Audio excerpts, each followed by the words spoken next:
troops. They cannot succeed without the support of the people. We cannot succeed without the support of our people. I am happy to see that the reaction throughout the country is favorable. I have received hundreds and hundreds of telegrams from all corners of the Philippines congratulating you and incidentally me for the proclamation of martial law, for the sudden cessation of anarchy and of criminality throughout the land, and of the re-establishment of an atmosphere of brotherhood amongst Filipinos. Now everybody seems concerned about his neighbor. Now everybody seems to be involved in the destiny not only of himself but of the entire country and of the entire nation. And this is what we have been hoping and praying.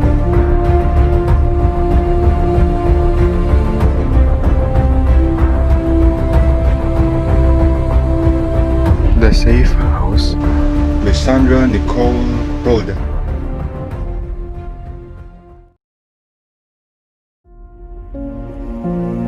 From the street, it is one box among many, beneath terracotta roof tiles baking uniformly in the sweltering noon. The building's grey concrete face stares out impassively in straight lines and angles. Its walls are high and wide, as good walls should be. A 4-story building with 4 units to a floor. At dusk, the square glass windows glitter like the compound eyes of insects, revealing little of what happens inside. There is not much else to see. And so, this house seems in every way identical to all the other houses in all the 30-odd other buildings nestled within the gates of this complex. It is the First Lady's pride and joy, a housing project designed for genteel middle-class living. There is a clubhouse, a swimming pool, and a tennis court. A few residents drive luxury cars. People walk purebred dogs in the morning. Trees shade the narrow paths, and the flowering hedges that border each building give the neighborhood a hush, cozy feel. It is easy to get lost here. But those who need to come here know what to look for.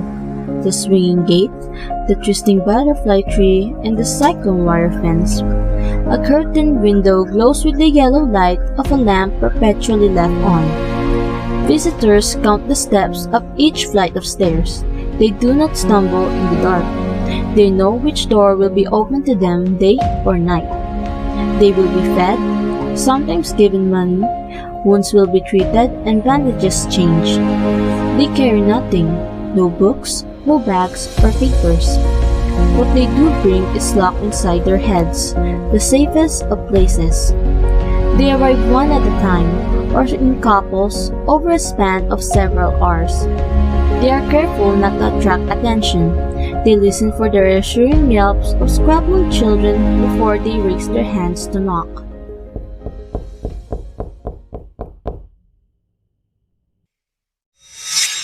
It is 1982. The girl who lives here does not care too much for the people who visit. She is 5, 2 uncle and an aunt dropped by the other day. 3 aunts and 2 uncles slept over the night before.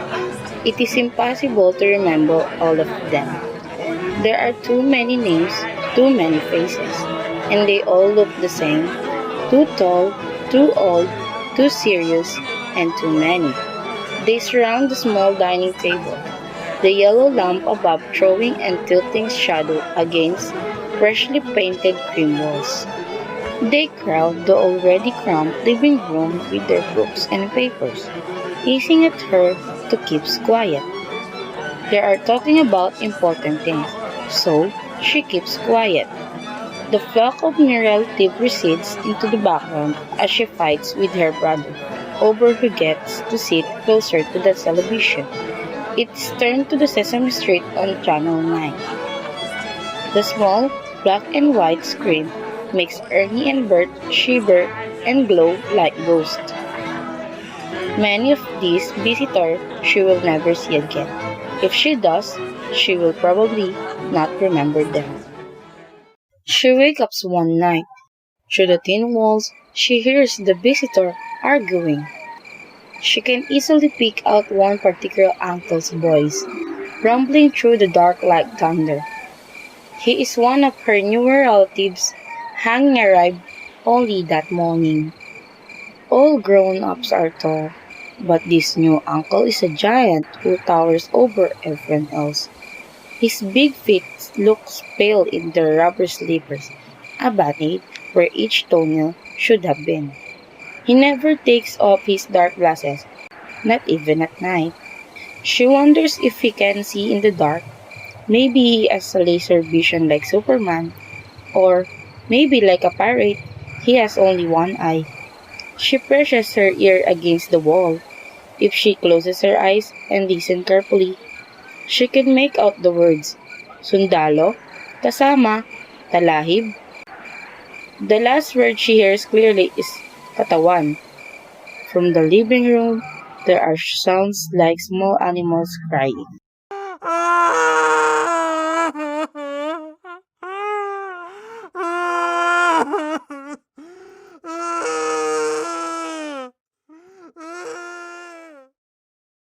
She comes home from school the next day to see the visitors crowded around the television. She wants to change the channel, watch the late afternoon cartoons, but they wave her away. The grown-ups are all quiet. Something is different. Something is about to explode, so she stays away, peering up at them from under the dining table. On the TV screens is the president, his face glowing blue and wrinkly like an old monkey's. His voice wavers in the afternoon air, sharp and high like the sound of something breaking. The room erupts in a volley of curses. Manta ka na, Nicole. Mamamatay ka. Pinapatay mo asawa ko. Mamamatay ka rin, putang ina ka. Manta ka. Papatayin din kita. The girl watches quietly from under the table. She is trying very hard not to blink.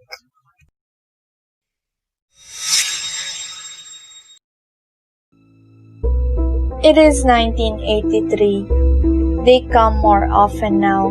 They begin to treat the apartment like their own house. They hold meetings under the guise of the children's parties. Every week, someone's son or daughter has a birthday. The girl and her brother often make a game of sitting on the limp balloons always floating an inch from the floor. The small explosions like guns going off.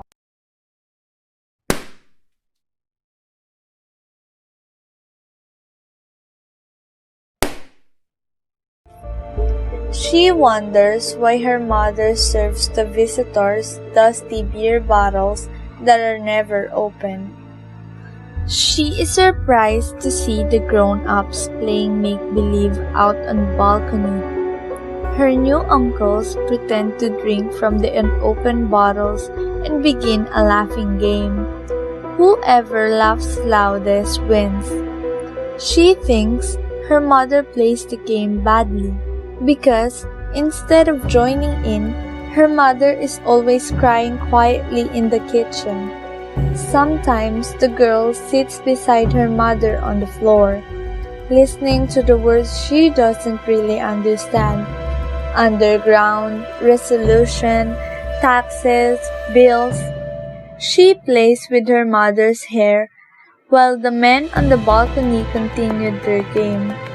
When she falls asleep, they are still laughing. The mother leaves the house soon after. She will never return. The two children now spend the most afternoons playing with their neighbors. After an hour of hide and seek, the girl comes home one day to find the small apartment even smaller. Something heavy hangs in the air like smoke. Dolls and crayons and storybooks fight for space with plans and papers piled on a table. Once, she finds a drawing of a triangle and recognizes the word class.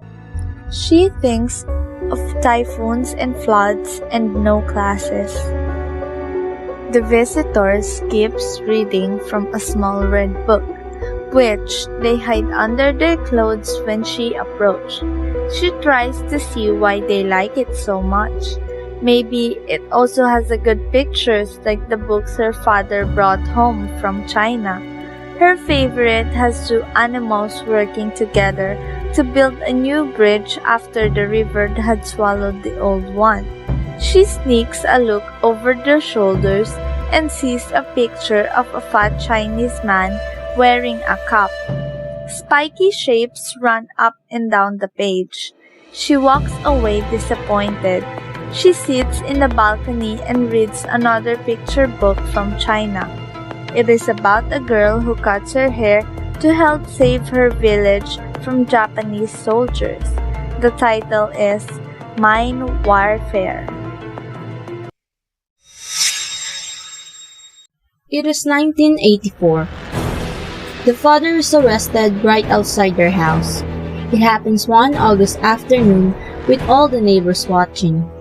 They look at the uniformed men with cropped hair and shiny boots, and guns bulging under their clothes.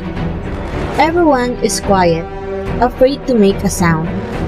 The handcuffs shine like silver in the sun. When the soldiers drive away, the murmuring begins. Words like insects escaping from cupped hands. It grows louder and fills the sky. It is like this whenever disaster happens. When fire devours a house 2 streets away, people in the compound come out to stand on their balconies. Everyone points at the pillar of smoke rising from the horizon.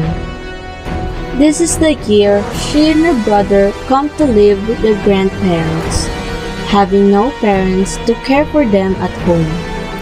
The grandparents tell them a story of lovebirds. Soldiers troop into their house one summer day in 1974. Yes, Balasang K4, this very same house. Muddy boots on the bridge over the koi pond, strangers poking guns through the water lilies. They are looking for guns and papers. They are ready to destroy the house. Before the colonel can give his order, they see the aviary. A small sunlit room with 100 lovebirds twittering inside. A rainbow of colors, eyes like tiny glass beads. One soldier opens the aviary door, releases a flurry of wings and feathers. Where are they now? The girl asks. The birds are long gone, the grandparents say, eaten by a wayward cat. But as you can see, the soldiers are still here. The 2 children watch them at their father's court trials. A soldier waves a guru, says it is their father's. He stutters while explaining why the gun has his own name on it. They visit her father at his new house in Camp Crane. It is a long walk from the gate, past wide green lawns. In the hot Surrey, everything looks green. There are soldiers everywhere. Papa lives in that long, low building under the armpit of the big gymnasium. Because the girl can write her name, the guards make her sign the big notebooks. She writes her name so many times. The S gets tired and curls on its side to sleep. She enters a maze the size of the playground at school, but with tall barriers making her turn left, right, left, right. Barbed wire forms a dense jungle around the detention center. She meets other children there, some just visiting, others lucky enough to stay with their parents all the time. On weekends, the girl sleeps in her father's cell. There is a double-deck bed and a chair. A noisy electric fan stirs the muggy air. There, she often gets nightmares about losing her home. She would be walking down the paths under the trees of their compounds past the row of stores, the same gray buildings. She turns a corner and finds a swamp or a rice paddy where her real house should be. One night, she dreams of war. She comes home from school to find a blood-orange sky where bedroom and living room should be. The creamy walls are gone. Broken plywood and planks swing crazily in what used to be the dining room. Nothing in the kitchen but a sea green refrigerator. Paint and rust flaking off in patches as large as thumbnails. To make her home livable again, she paints it blue and pink and yellow. She knows she has to work fast before night falls. She has painted a sun, a moon, and a star on the red floor, so she would have light. Each painted shape is as big as a bed. In the dark, she curls herself over the crescent moon on the floor and waits for morning. There is no one else in the dream.